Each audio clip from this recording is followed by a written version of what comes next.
Good day YouTube, my name's Nick and welcome to my channel Pottering Around with Nick. This is my first video, so what we're going to do is we're going to make a beautiful blackwood pot. I'm going to show you how it's made and you can make it yourself at home. I hope you enjoy it. Right, so here we go. We are starting with raw planks from the sawmills. We'll dimension them. We'll surface both sides. Those sides are flat and smooth, but they are not parallel. You can see the left is thin and the right is a bit thicker. We'll rip off some of those sides to make small little planks. We'll cut a groove in the bottom for the base of the pot. We'll bevel the left side at 6 degrees. We'll bevel the right side at 6 degrees. We'll wrap them around a plywood base and we'll form a beautiful pot. Here we can see from the start to the finish. On the right is the raw wood from the sawmill, on the left is the finished pot. Right, so we'll start up with some raw wood straight from the sawmills. These are plank ends, they are split, they've still got their live edges on. We are going to trim off the live edge here.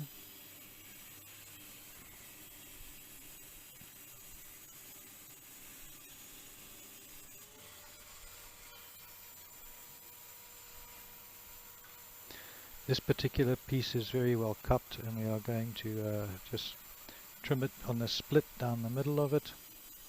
That will flatten the wood, makes the next stage a little bit easier.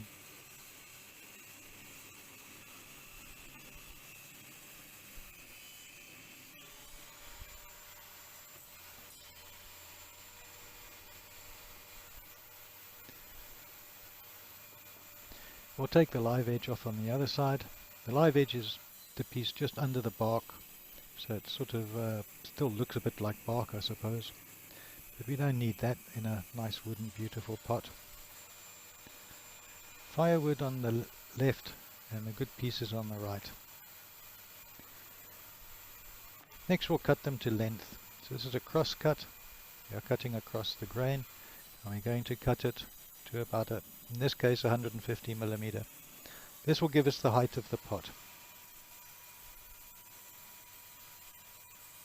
And the piece on the left is for another project or firewood.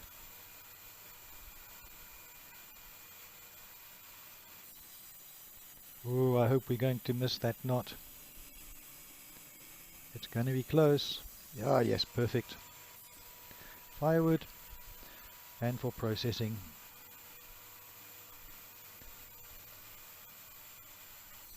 We continue along these lines.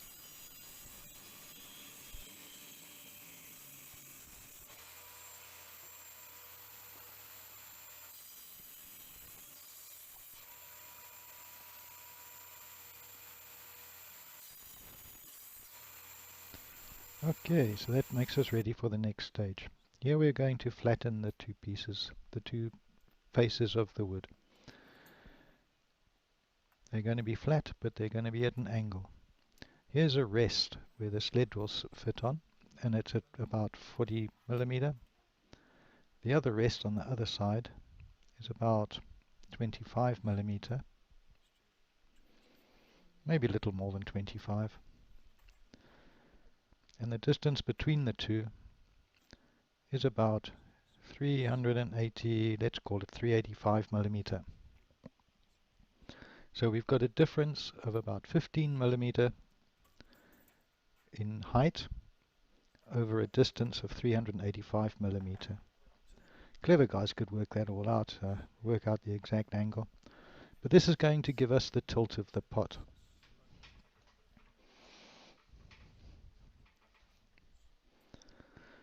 You can see how the router is sitting at an angle, and the router bit, the flattening bit, is going to carve through the planks and make them flat. Here we can see. Obviously the thin end of the planks is what's going to get cut first.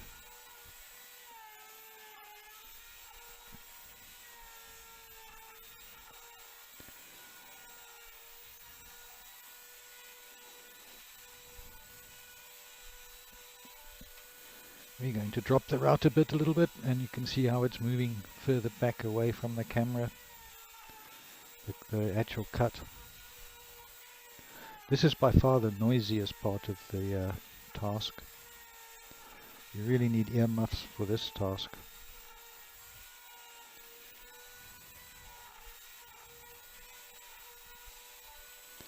And we'll drop it again, and we'll continue on until that surface is flat and smooth. I'm not putting any downward pressure on the router, I'm just pulling it backwards and forwards, letting the rests do all the work and guide the router and keep it at the right height.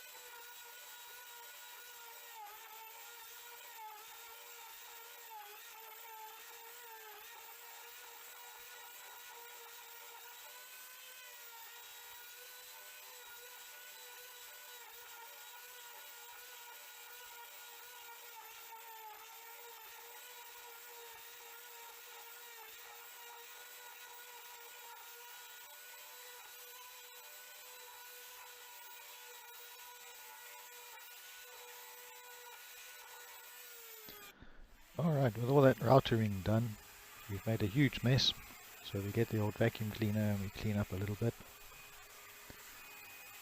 I've always been told by my wife and everybody who knows me, my garage is so nice and clean. Yeah, I wish that were true. In this case it's a little bit important because when we turn the planks over, we want them to lie flat and nicely down on the jig, so when we come to surface the opposite side it will be all secure and flat. But we'll just sand out the router marks quickly. Here we just very coarse grit with the old belt sander. We're going across the cut the grain, and then we're going to go with the grain.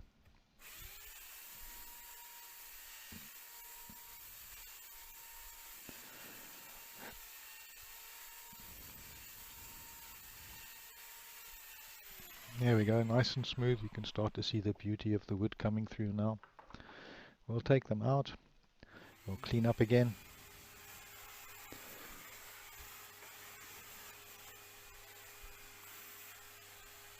We'll put them back in, this time the other way around, so we've got the scruffy side up. The part which came from the sawmill is still quite visible there. Whoops, almost the wrong way around. There we go. And we'll do the same thing again. This time we are just flattening.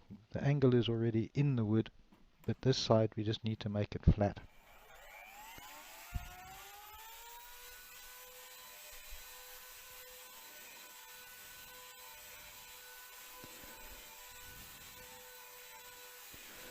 You can see that piece in the center is very cupped. It's only just, the router is only just catching the very edges. The center of that middle plank is very low, so we'll continue until we get perfectly flat pieces of wood. So with a little bit of internet magic and editing software, we'll speed this up and I'll do it a bit faster.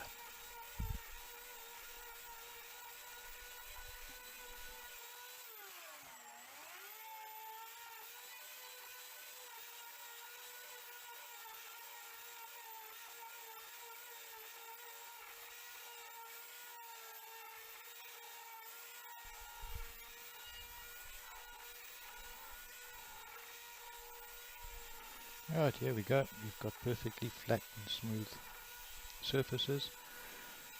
The two surfaces are obviously not parallel, they're at a slight angle, which is going to give us the tilt of the pot. That's the distance between the top and the bottom, the top has a bigger diameter than the bottom of the pot. You'll see when we put it all together. A bit of a clean, bit of a sand. We're just sanding out the router marks. We're going across the grain, coarse grit again, 60 grit, and we'll go with the grain.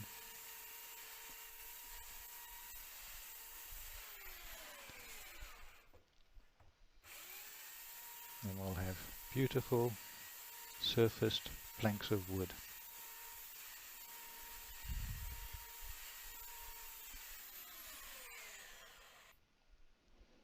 Here you can see the left side is thicker than the right hand side. And if we take a ruler, come on Nick, bring the ruler. There we go. We've got about a bit under 30, 28 millimeter on the left and 20 millimeter or so on the right.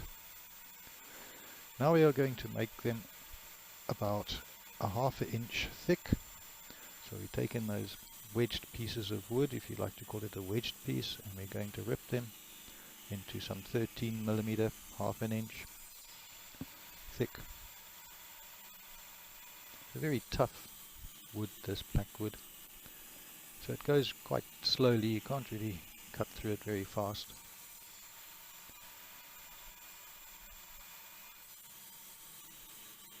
The table saw is I made myself. I called it Scrapador the table saw. And I made it from a old wooden door that our neighbour threw out. They replaced their wooden door with an aluminium door, and I took the wooden door and I turned it into a table saw. The box at the bottom is made from the wood of the wooden door, and on top I put a piece of plywood.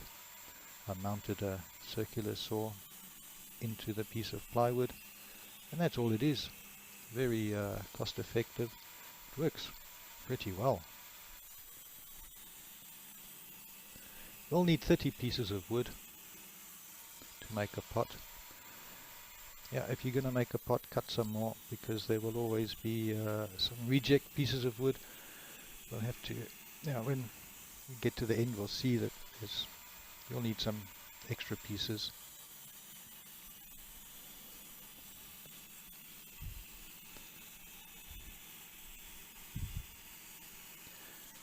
Remember, this wood was basically offcuts, ends of planks, and we're going to make it into a beautiful pot.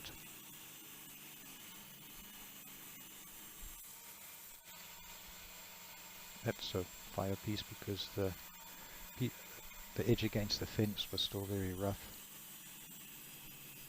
And we continue on until we have about 30 pieces.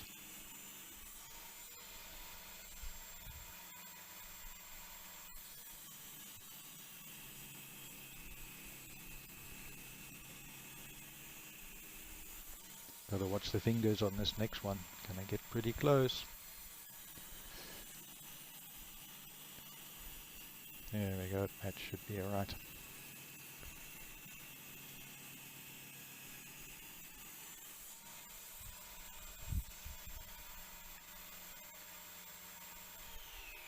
Right, let's go to the next stage.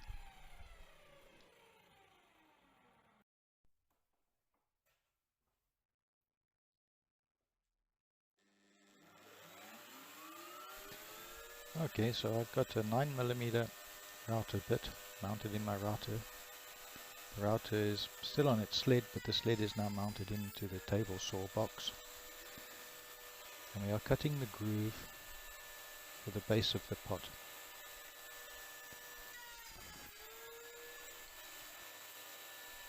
Okay, we'll speed this up a little bit. What I'm trying to do is to put the scruffy side upwards, because the upwards side will be the outside of the pot. Obviously the downward side is going to be the inside of the pot. The outside is going to be easy to sand and clean up later.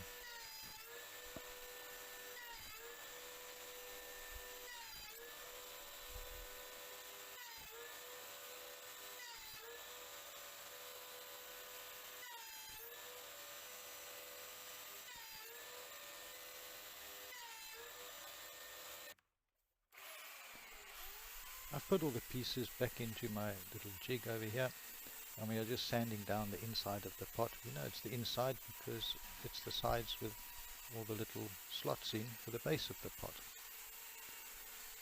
We'll sand it down, try and make them equally dimensioned, so we have all these little planks are going to be the same size.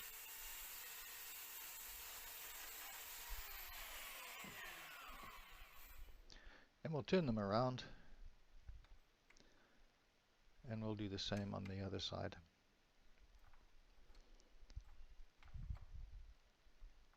It's not the final finish we're going for here, we're just going for equal dimensions and nice sort of smooth finish. Try to take out some of the saw marks, just makes it a bit easier on the next stage.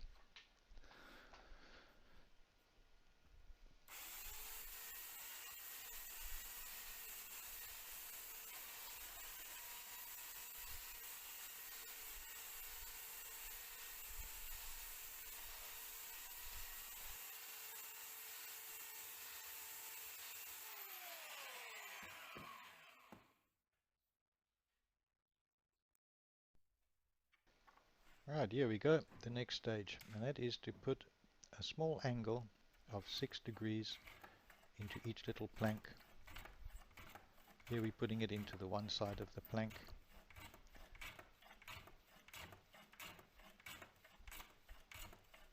This is a very clever little jig. I'm not quite sure what we call it. I'm going to call it my jointing board. It's sort of a modified shooting board. If you have any good suggestions what to call this board or this jig, let me know in the comments. Let me try and explain a little bit how it works. The plank is sort of nicely held against a fence, and when the plane moves up and down, okay, the plane is riding on a different fence. So the plane can only go so deep.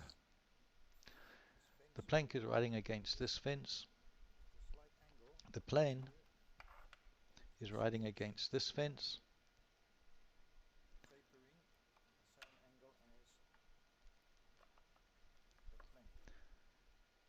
And the plane is tilted at an angle. I can try and show it here. It's a little bit tricky to show. I think I need to make another video exactly how this jig works, but the plane is being tilted by this little piece of wood. There's a lot of mathematics to it, and if you guys like, I can make another video showing you how I made this jig.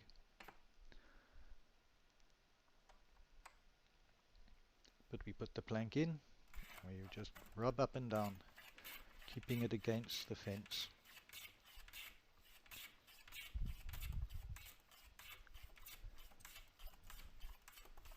When it stops cutting, we can hear it. We do it mostly by hearing and by feel.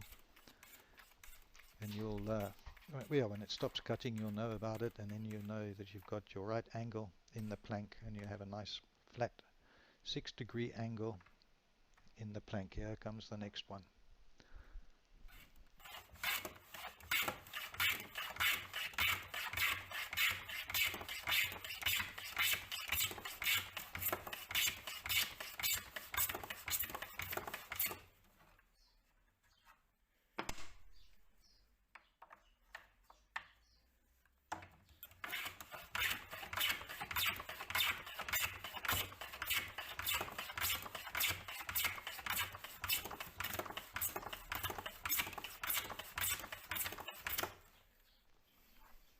I hope you heard that. Very satisfying sort of a sound of the plane going backwards and forwards.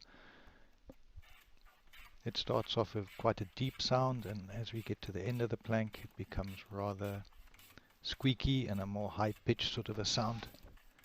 It's a lovely sound.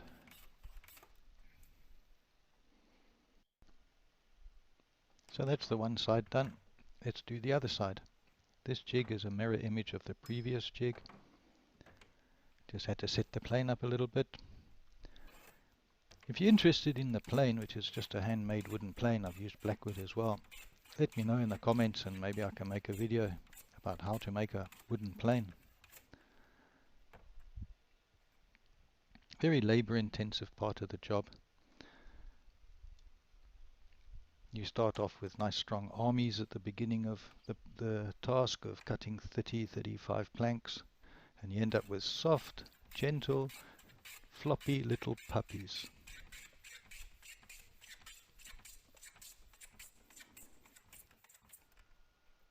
I know most of you have not listened to a plank before.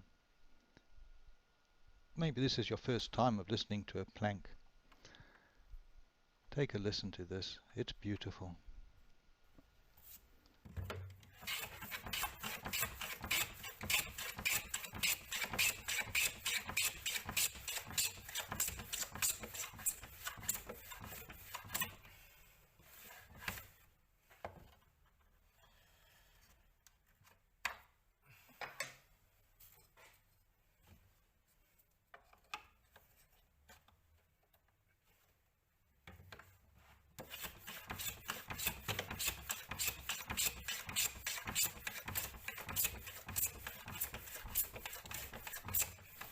Okay guys, if that's your first time ever listening to a plank, you've really got to give me a like. We're on to the next stage. Now, unfortunately, I missed out the very first part of this one, which is dry fitting. But basically we have put the planks into a pot and we've put a bit of tape around them.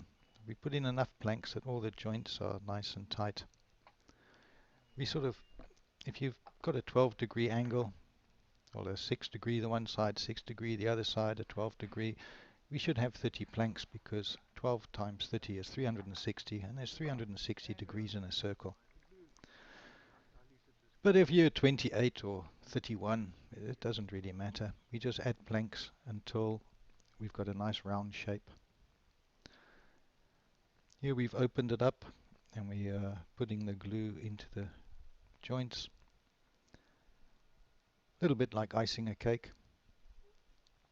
I know about icing cakes because that's what my wife does. She does cakes. I've watched her do it. I don't do the icing. So we're just putting in lots and lots of glue. I've watered the glue down just a little bit, maybe 10% water. Makes it run in a little bit faster and easier.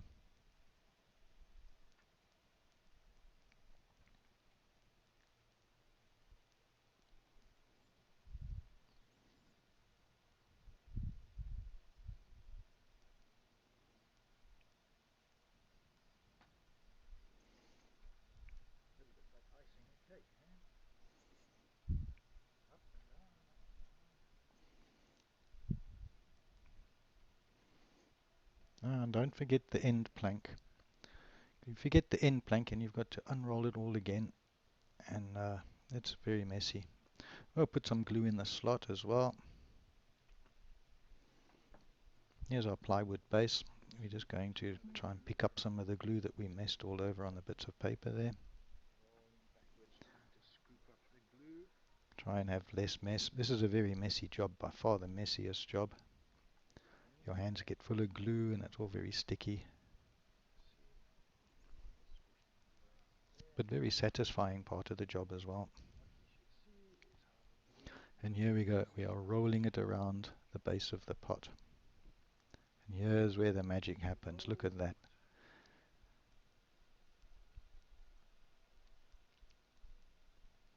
A little bit tricky getting the end pieces together. And alright, we're out of shot again. Don't worry, I'll move the camera just now. We're going to put elastic band around it just to hold it in position.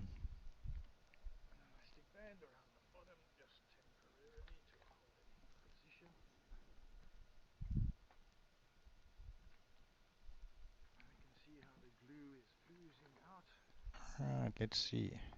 Yeah, we'll pick up some of the paper, throw it away because we've got glue everywhere.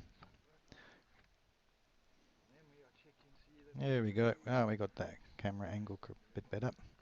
I'm just pushing the edges at the top together using my fingers and thumb, just lining them up.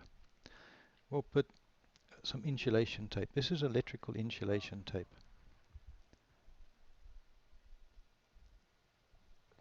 what we're doing is we're just applying it to the pot and we're pulling and wrapping it. And every wrap is applying pressure. See, we're pulling and wrapping, making it tight.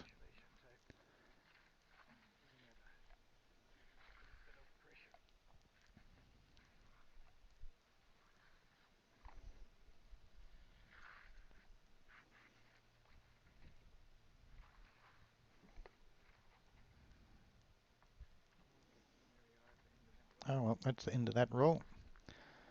Okay, that's stabilized the pot at least. We just start going around the top again, fingers and thumbs, pushing those planks into alignment, making sure that they are not too far out of alignment.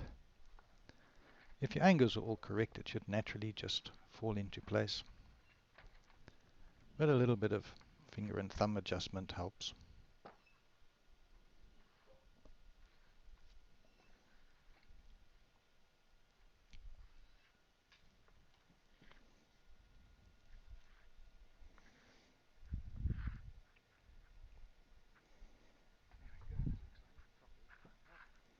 I'm not too worried about the bottom of the pot. It's more the top which is a bit more critical. If the top is right, the bottom will just fall into place. Alright, we can remove the paper on the top.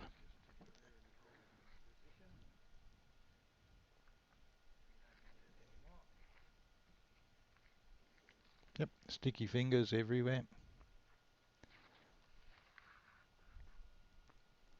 When we take the paper off, we have to be a little bit careful and make sure that the paper has not got into the joint, because that will obviously cause a gap.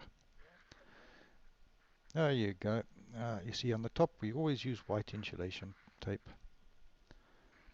Red in the middle, white on top. Very important. And we just pulling and wrapping, pulling and wrapping. If you've got some other ways of how we can apply this pressure to the joints, let me know. This is the best way I could find. I've used this method before fixing carbon fiber bicycles. If you have a crack in a carbon fiber bicycle, we can do exactly the same thing. It's a very good way of applying a lot of pressure on a round surface. I've seen other people have used hose clamps, long hose clamps. Perhaps that's a cheaper way of doing it because you only have to buy the hose clamps once. But I'm not sure you can get the same amount of pressure. Here we are again, we're just going around the top, making sure that we got the alignment. We're trying to do it quite quickly because the glue is already seeping into the wood and causing the joint to bind. Oh, there we go, bash it down a bit. Make sure that the planks are sort of lined up. Oh, bit windy today. Alright, we'll turn it over. We'll do the same on the bottom.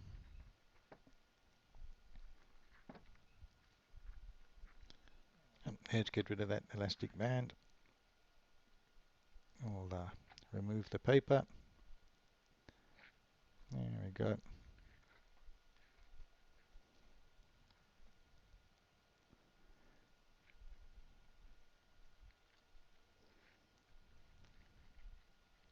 What color shall we use on the bottom? I'm thinking probably white. Let's go with the white. Where's the white tape? There it is. Haha. Just the thing.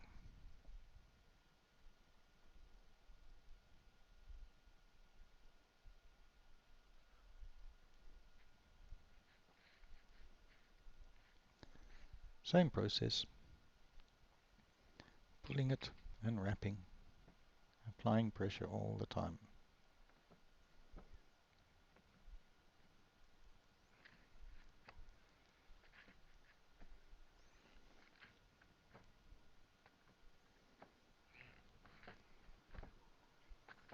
I'm not sure what the breaking strength of the tape is, but I'm guessing sort of 4 or 5 kilograms. So if every wrap you're putting 4 or 5 kilograms onto those joints. Some clever guys could go and work out how much pressure you're putting on there.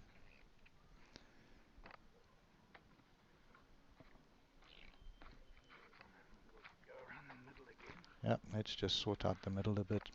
Didn't really get quite enough tape on there because the red tape ran out. Alright, probably a good opportunity to give it a bit of a massage. Let's just look at the top, give it a bash down on the table.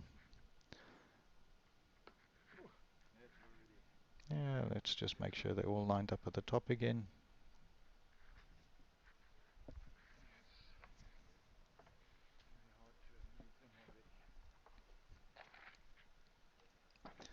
Alright, let's just use the last bit of the tape on that roll to apply a bit more pressure. If you look closely, you'll see how the glue is oozing out between the little planks.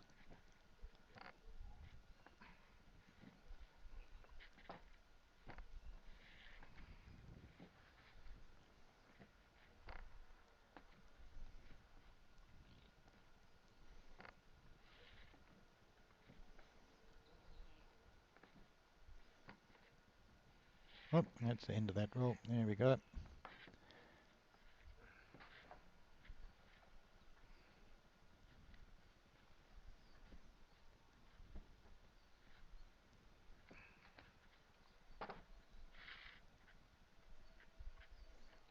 Let's just push them back together again, or put them in alignment. That looks pretty good, I think. Alright, now we've got all the glue on the inside. Let's have a look. There's a lot of glue in the inside. So what we're going to do is we're going to take a wet sponge and we're going to try and sponge out as much of that glue as possible. Because it's very difficult to sand up on the inside. It's very difficult to sand out the glue on the inside afterwards, so we will just try and wash it out as much as we can.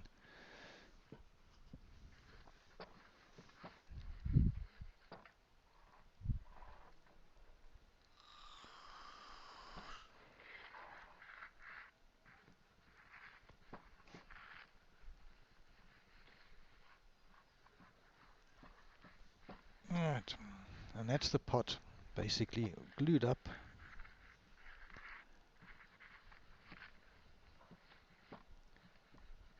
Looking quite pretty.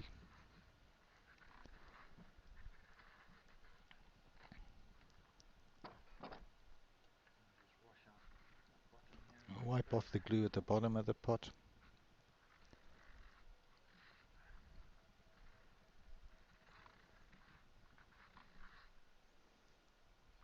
Yeah, give it a little massage. Every pot likes its massage. There we go. It looks round, feels round. Yep, wipe up a little bit of the glue that's run down there. Okie dokie.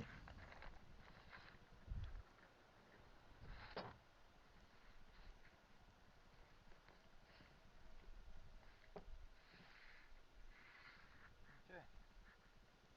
And there we go. There we go. And Now it's just a matter of leaving it to dry. A few hours. Nice warm day today. A couple of hours should do it. inside, outside, Beautifully, nicely wrapped up pot. nicely glued up. Alright, here we are. It's the next day. Now we're going to unwrap the pot. The glue is dried. We cut the tape. See how it sort of pulls away. Very satisfying when we open up the pot. Get this tape off and just have a look at what's going on there. All the joints are nicely closed up. So a little bit of unwrapping.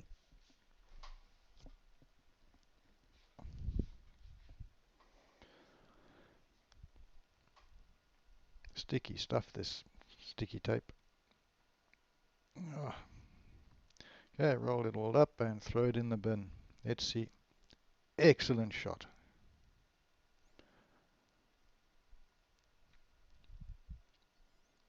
Alright, doesn't look very pretty at the moment. Glue everywhere. and the joints are obviously at 12 degrees sharp sort of angles. So our next trick is to make them go more round. So here I've mounted my belt sander in the vise and I'm just sanding. I'm not sure if we really call it sanding or carving.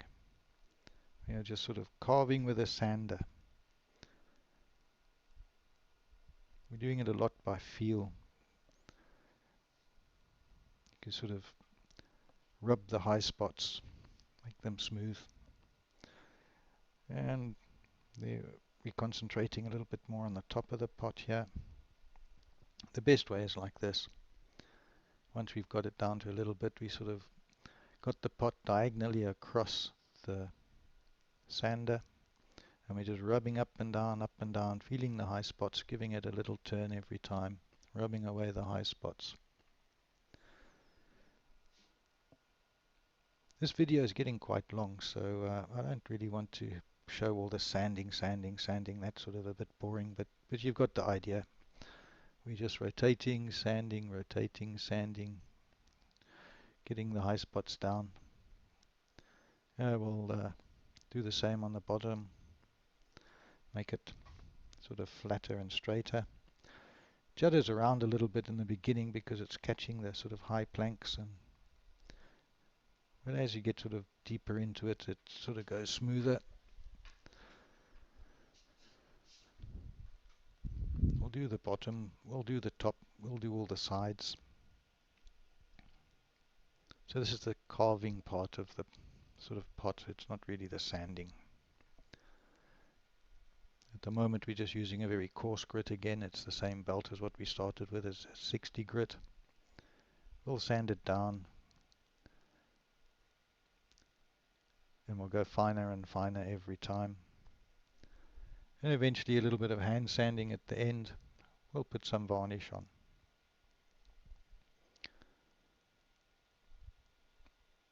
If you've learned something, please subscribe, give me a like, don't forget to give me a like, share it with your friends.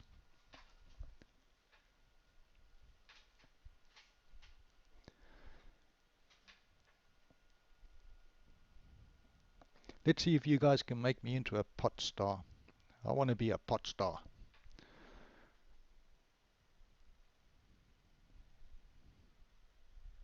A YouTube pot star.